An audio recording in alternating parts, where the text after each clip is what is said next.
Spider-Man: Turn Off the Dark is a musical that is actually on Broadway right now, and it's been up for about 2.25 years after an additional almost year of previews. And it was a musical that was conceived a number of years ago by a producer named Tony Adams, and he actually recruited Bono and Edge of U2, and then Julie Taymor, who's famed for The Lion King on Broadway. I was involved with the project for about 6 years, and soon after opening night, I realized that the story of the making of the musical was worthy of a book. So I was hired to be Julie Taymor's co-writer on this project after the first writer, Neil Jordan, the famed filmmaker, dropped out, and I wound up, they asked about 9 playwrights to write a sample scene based on this kind of 2-page vision statement that Julie had written, and instead of turning in a scene, I turned in a huge treatise on why I wouldn't turn in a scene because I thought it was a lousy idea. And that got me an interview, and I fell in love with Julie and Tony Adams at that point and would have done anything for them.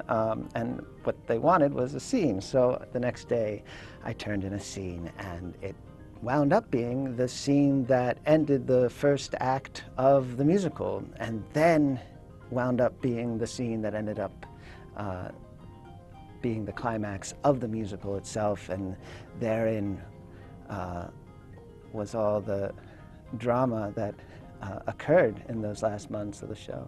This happens every single time I work on a play. I think it's just true in general, is that the play that you're working on becomes about how that play got created.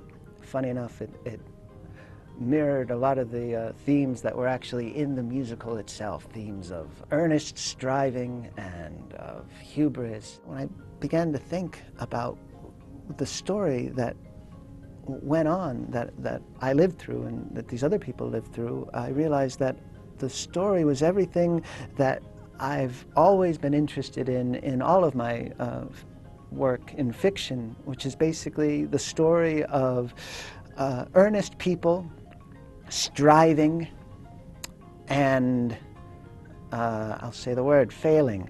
And by failing, I mean failing to reach that brass ring, that kind of ideal that's always out of reach. And in that way, you know, I think failing is inevitable for what we humans try to do. We always have that ideal that we're always going to fall short. And I find that incredibly sad and incredibly funny and kind of endearing.